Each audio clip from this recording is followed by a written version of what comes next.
Na-infest na naman itong ating snake plant. Actually, ito yung merong fungus.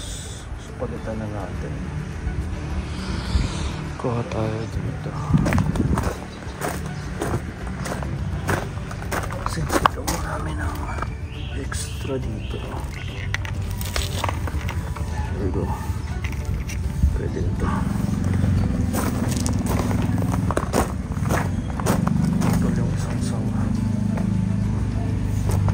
Let's remove this kasi hindi na maganda yung roots niya.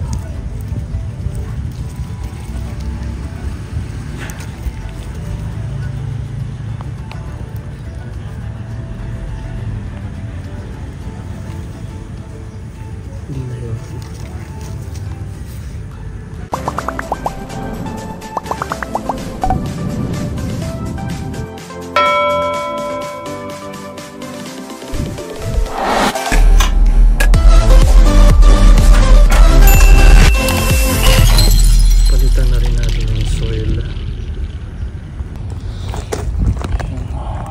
Tayo dito, buti may stock pa tayo last bag yung soil natin, ating loam soil.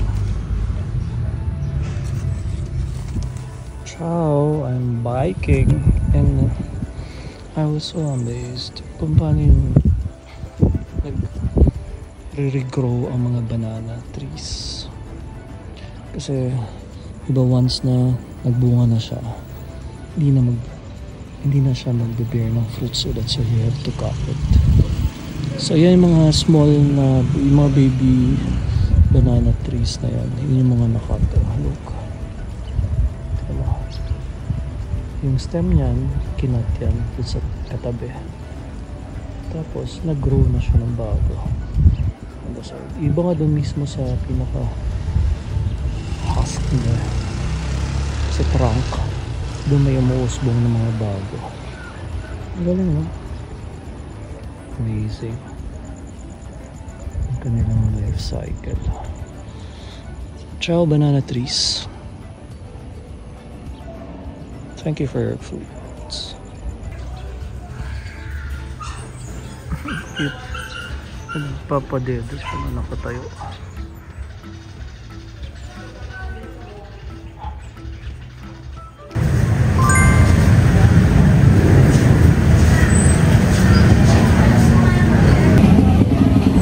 Damas, and it's Ash Wednesday. Ano tayong abo?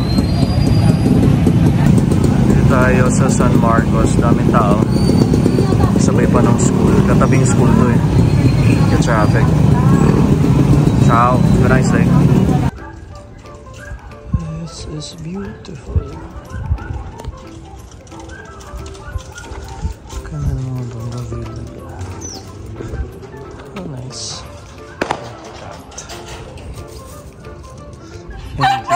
Bananas. Ciao. It's your kuya and we're doing a different vlog today. Actually, mag-gardening lang tayo. Pero this time, we will try to develop yung open lot dito sa side ng house natin. Kasi we're allowed naman to develop it. Wag mo lang syempre tatayo ng structure. Pero at least, ma-maintain yung lot and malilinis siya. So, linis lang tayo ng konti. Ciao. Tatanggalin ko lang yung mga bato-bato. Mga ibang lots na nakikita ko na nilagyan nila ng tanim, mga vegetables. So, let's see what we can do here. Medyo malaki yung lot actually, pero hindi naman syempre. Hanggang dito lang sa certain area. Lagpas lang ng konti dito kasi pwede rin siyang alternative for parking lot. So, join me. Ciao. So, ayan, let's start cleaning. Bago lang yung kalaykay natin. We got it for 350. Actually, natawaran natin 320 lang. Pero okay na rin, parang heavy duty naman siya. Medyo mainit na rin. Pero samantalahin na natin na medyo makulimlim. maganda yung hawanin muna natin. Let's clear the area and then let's see how we can develop it. Siguro little by little. I'm planning if lalagyan natin ng konting soil pa yung area para easier na magtanim kasi medyo mabato siya. Siguro certain portions lang.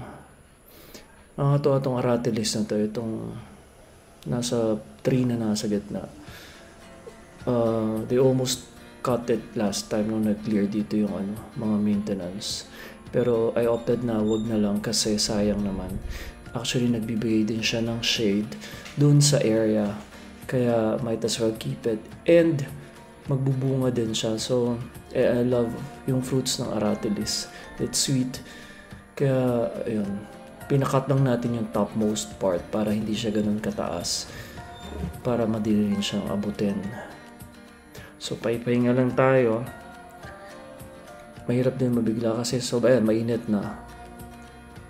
And it will really take time bago natin ma-fully develop kung paano pwede natin mapaganda tong area na to. Sayang din naman kasi habang wala pang nakakabili. Might as well. Medyo nahawan ko na. Tapos, yung pinaka-edge to. Since meron tayong sili pa dun sa loob, and then may bok choy tayong kinuha, itatry na natin itanim dun. No? Konting lupa pa tayo sa loob. Let's see kung we can start with something. Medyo mainit na. Luluto na tayo ng lunch. Ciao, ciao. Ciao. Sige. Medyo makulimlim na ulit. So nilabas ko yung variegated ng mga bougainvillea na binigay ni Tito Richard from Nueva Ecija. Try kong itanim dito sa edges ng gagawin natin parang bakod. Hopefully, mabuhay. So, spread ko lang. Ito yung mga sa atin. Hindi pa siya na wala pa siyang tubo masyado. Ito lang kung buhay. So, let's try natin.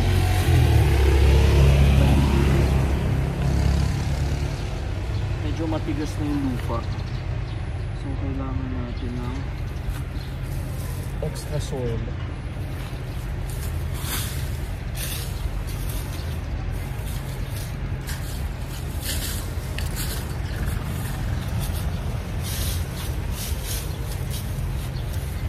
Para mabaon natin.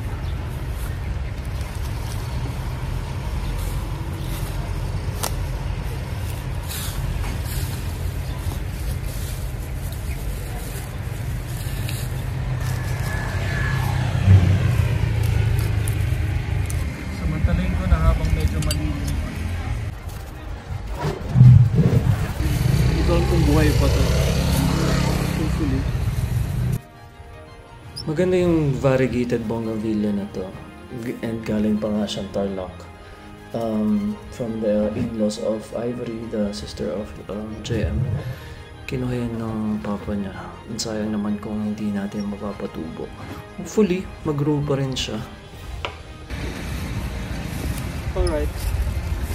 Natanim na natin siya. Yung seeder,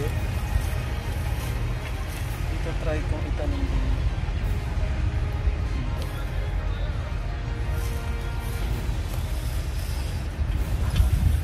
Kasi may tumubong sili dito sa natin. And yung sili na tumubo dito sa pot natin ng ZZ plant, i-transfer na rin natin dito. Sayang din. Sana mabuhay, maka-adjust sila dito. Tapos ayusin natin itong pot ng ZZ plant. So let's go.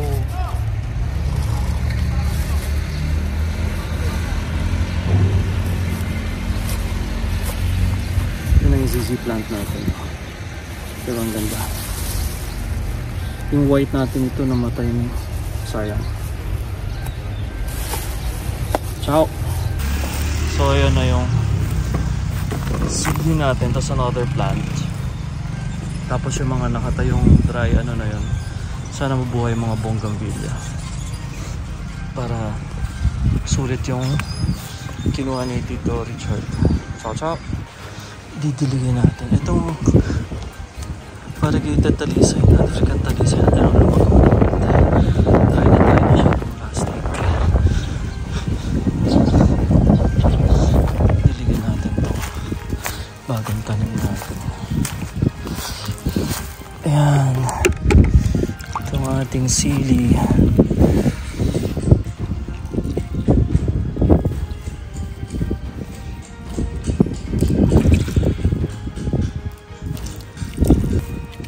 Sana mabuhay kayo.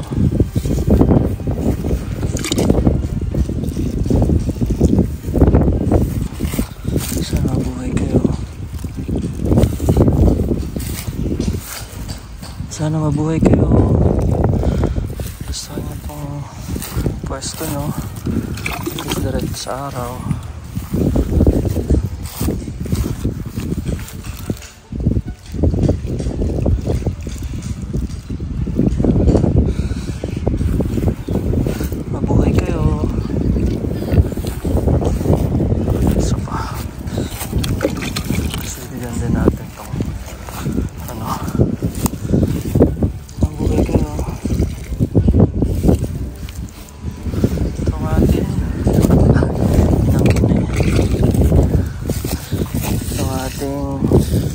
Tawag dito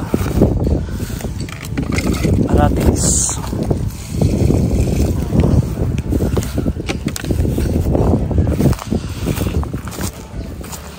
Charcoal, kailangan mo ng nutrients. Ayan. Alright, ciao, we're done. Happy planting. Ganda na niya, no? Yun na lang, wala na yung mga kumakain ng plants. Yung ZZ plant or welcome plant, ito natin nilagay. Kailangan na area. Ito yung isip ko kung saan.